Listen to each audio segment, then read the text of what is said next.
Pour les européennes, l'heure de la campagne a sonné, avec une première visite au groupement transfrontalier européen à Annemasse.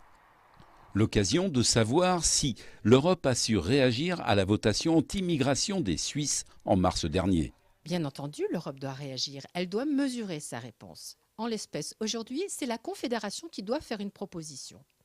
L'Europe a déjà réagi en bloquant un certain nombre de dispositifs, puisque parallèlement à cette question de la libre circulation, se posait la question du traité d'adhésion de la Croatie à l'Union européenne, et la Suisse devait réagir à cette adhésion. Donc, première mesure concernant la libre circulation, des questions comme l'Erasmus, par exemple, comme la recherche sur le cerveau, il y a eu un arrêt, une suspension d'un certain nombre d'accords.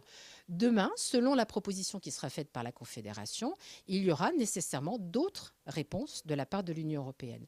Il reste que depuis cette votation, les frontaliers se sentent mal aimés, à la fois par les Suisses, mais aussi la France, qui veut réformer l'assurance maladie, un projet que défend le gouvernement actuel. Oui, effectivement, et justement, puisque cette question se pose maintenant, qu'elle semble soulever un certain nombre de difficultés, il était important pour moi de grouper aussi ma visite pour comprendre ce qui se passe et essayer de porter un certain nombre de messages. C'est aussi le sens de ma visite. Vous êtes prêt à les défendre?